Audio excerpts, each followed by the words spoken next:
8h14, nous ouvrons le kiosque d'Europe 1. Thomas Soto. Le kiosque d'Europe 1 avec Marion Calais pour les régions, Jean-Philippe Ballas pour la presse internationale, Axel de Tarlet pour la une de l'Écho et Eva Rock qui passe toujours sa vie devant la télé. Bonjour à tous. Bonjour Thomas. On commence avec vos quotidiens nationaux. Et maintenant, comment vaincre les semeurs de haine ? Ce titre, cette question posée par l'Humanité en une, résume assez bien la tonalité de vos quotidiens. Des journaux qui, au milieu de leurs interrogations, ont une certitude commune, la priorité absolue, comme le titre Direct Matin, c'est le terrorisme. Après les failles, le durcissement semble s'inquiéter Libération. Alors que la France est d'ores et déjà dotée d'un lourd arsenal antiterroriste, la droite veut d'autres mesures, écrit Libé. Le Figaro, lui, a recensé les armes dont disposaient les frères Kouachi. Entre eux, les fusils d'assaut, le lance-roquettes, les cocktails Molotov, les grenades fumigènes, les pistolets automatiques, leurs grenades, les chargeurs. Les tueurs disposaient d'un arsenal estimé entre 15 et 25 000 euros. Les Échos listent les urgences françaises et nous apprennent que les réseaux sociaux, notamment, sont dans le viseur de Manuel Valls. Autre priorité absolue, le défi de l'enseignement civique et de la laïcité à l'école. On y reviendra d'ailleurs tout à l'heure dans la question qui fâche de 7h15 sur Europe 1. Bref, après la mobilisation exceptionnelle, il faut maintenant gérer les jours d'après, comme les appelle Métro News. La France doit ouvrir une nouvelle page, semble résumer aujourd'hui en France. À la une des régions, Marion Calais, quelles sont les unes les plus marquantes dans la presse quotidienne régionale ce matin ? Eh bien notamment celle de l'Est républicain qui fait entrevoir le succès du Charlie Hebdo qui sortira demain en kiosque. À Nancy, tout le monde veut son Charlie, titre le quotidien dans son édition Meurthe-et-Moselle. Les dépôts de presse croulent sous les demandes de réservation. Pas sûr que tout le monde ait son exemplaire. Marquante aussi, surtout au vu du contexte de menaces terroristes, la une de l'Écho de Haute-Vienne sur l'engagement du porte-avions Charles de Gaulle en Irak. Il pourrait être mobilisé pour muscler l'intervention militaire française sur place. Sachant que cette intervention militaire va être prolongée, aujourd'hui votée par le Parlement tout à l'heure. Et puis dans le Républicain Lorrain, des recherches en cours autour de Thionville pour tenter de retrouver un homme présenté comme armé et dangereux. Il a tiré hier sur un quadragénaire, le blessant grièvement. L'histoire qui vous a le plus marqué nous renvoie à ce dimanche 11 janvier, c'est celle d'une photo ce matin, histoire que nous raconte Presse Océan. Oui, cette photo, vous l'avez forcément vue sur Internet ou dans les quotidiens. Elle a été reprise partout, jusque dans le Times et la Repubblica. Chez nous, c'est Le Monde qui l'avait mis à la une notamment. Et en hommage au tableau de Delacroix, elle a même été baptisée le crayon guidant le peuple. Drapeau tricolore au premier plan, jeunes gens sur la statue de Marianne, place de la Nation à Paris, et l'un d'eux brandissant donc un crayon. Eh bien, ce cliché, c'est Stéphane Mahé, photographe nantais, qui l'a pris. Lui qui n'a été prévenu que la veille, a d'abord photographié le défilé des chefs de l'État avant de se faufiler dans la foule place de la Nation. Il était 17h, raconte-t-il dans Presse Océan. La lumière était douce. Tout s'est bien goupillé, raconte-t-il, le crayon, le drapeau. Ce qui m'étonnait, c'est qu'il n'y avait aucun autre photographe autour de moi. Lui qui n'a pas eu conscience tout de suite d'avoir réalisé un cliché qui reste aujourd'hui symbolique de cette mobilisation. C'est la magie de l'instant, le bon moment, exactement. La bonne lumière. Il dit qu'il a en fait, qu'il savait qu'il avait une bonne série d'images, mais c'est plus tard, en se connectant sur Twitter, sur les réseaux sociaux, qu'il s'est rendu compte que cette photo était reprise par tout le monde, partout, et qu'elle était notamment comparée au tableau de Delacroix. Et voilà, et on la met cette photo évidemment sur europe1.fr. La presse internationale, Jean-Philippe Ballas, ce matin vous nous emmenez au Pakistan, Peshawar, et la réouverture d'une école qui a été le théâtre d'un massacre il y a moins d'un mois, mais aujourd'hui c'est la vie qui reprend. Ouais, on va prendre une petite leçon de courage ce matin avec ces écoliers rescapés d'un attentat dont nous avons parlé ici même dans ce kiosque. C'était à la mi-décembre. Une attaque des talibans alors que les enfants étaient en classe. Un bilan insupportable, 150 morts. Forcément, il y a une résonance avec ce que nous venons de vivre en France. Alors, comment les survivants ont-ils pu reprendre finalement le chemin de l'école ? C'est ce que nous raconte le journal pakistanais de Dawn, l'Aube, également la BBC, qui vous décrivent les visages fiers, braves de ces enfants avec leurs parents. Il y a notamment la mère de Mohamed, 17 ans, qui décrit son fils comme un sage aujourd'hui qui répète qu'il n'a peur de rien. Une mère qui avoue bien sûr que son cœur s'emballe à l'idée de laisser ses enfants seuls.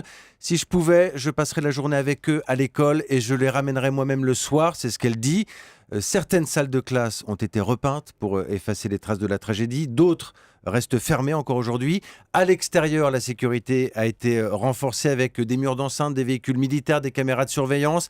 Évidemment, il y a encore beaucoup de peur, évidemment, il y a le traumatisme, mais malgré l'appréhension, on a vu les images de ces élèves qui remettent leur uniforme et qui défient les terroristes aujourd'hui. Ils veulent nous empêcher de recevoir une éducation, mais personne ne peut nous arrêter, personne, c'est le message.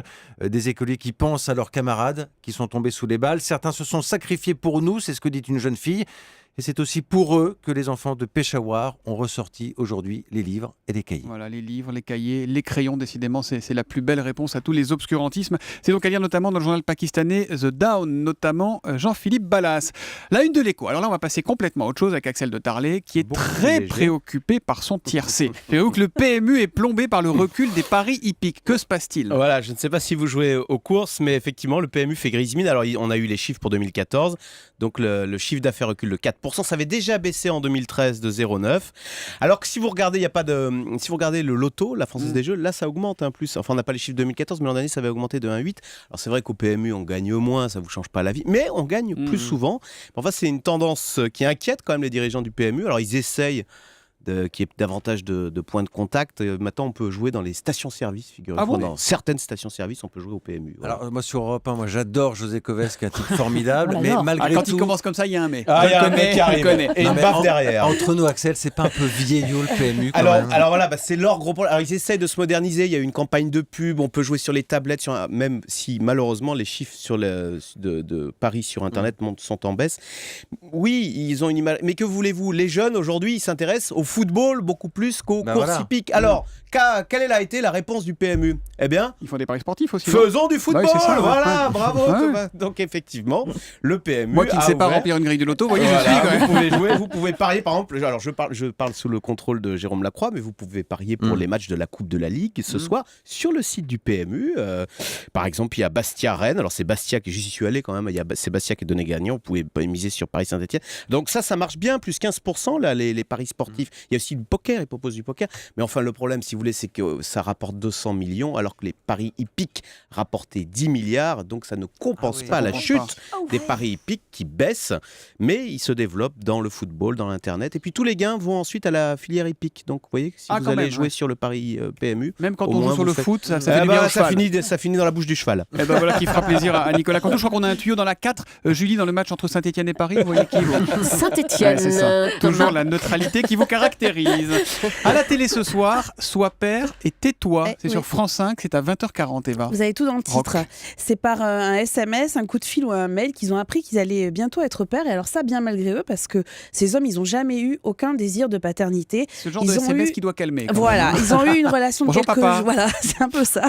Une relation de quelques jours, de quelques semaines, une passade qui se termine donc avec le test de grossesse positif et juridiquement surtout des devoirs, à commencer par le paiement d'une pension alimentaire. Comme ce soir, vous allez découvrir plein d'histoires d'hommes très différentes. Celle de Grégory. Alors sa petite amie, elle a attendu d'être enceinte pour le quitter, lui réclamer la pension et la suite, il le raconte face caméra. Je subis parce que elle décide de me voir, je dois accepter. Elle décidera une pension, je dois accepter. Elle décide de pas me l'emmener, je dois accepter. Elle décide que je vienne, si je veux le voir, je dois accepter. J'ai rien à dire. Voilà, c'est vraiment plus ça qui est embêtant. C'est qu'on est manipulé indirectement. On n'a pas le pouvoir. On est le sexe faible, du coup. Et oui, parce qu'en fait, le rapport s'est inversé. Alors que les femmes se sont Sachant qu'on ne battues. sait pas ce qui s'est passé avant. hein, Non, chaque non, fois, voilà. c'est de quelques semaines et en fait, il s'était fait piéger, ce garçon en l'occurrence. Oui. Alors que les femmes se sont battues pour avoir le droit à Piégé. l'avortement, avoir le droit de décider à quel moment elles voulaient être mères, mais on se retrouve en fait avec des hommes qui, eux, sont dans l'incapacité de gérer leur désir de paternité. Alors la justice prend rarement en compte leurs états d'âme, il n'en est pas question. Ça dépasse le problème financier d'ailleurs, parce qu'on se retrouve quand même face à des hommes qui sont totalement désamparés. Il y a Est-ce une que la justice avocate. s'intéresse vraiment à Voilà. l'intérêt de l'enfant. Est-ce que c'est ça C'est que l'enfant. D'accord. Donc, s'il faut une pension, c'est une pension pour l'enfant et le père n'existe pas en tant qu'homme, en fait. Et il y a une avocate donc, qui est féministe, qui s'est spécialisée dans la défense de ses papas. Elle s'appelle Marie Plard et elle résume très bien la situation. On est dans une vérité biologique qui va faire une vérité juridique, mais qui ne fera pas forcément une vérité affective. Les femmes viennent chercher un père, elles se trompent. Avec un huissier de justice, on ne fait pas un père. Et voilà, et sachez quand même qu'en 2011, ce sont les derniers chiffres qu'on avait, 3400 actions judiciaires étaient toujours en cours concernant des affaires de filiation. Ça s'appelle donc Sois père et tais-toi, c'est sur France 5 à 20h40. Ça évoque un peu la phrase de Stromae, hein. On sait comment on fait les bébés, mais on ne sait pas comment on fait les papas. Merci à tous, rideau sur le kiosque.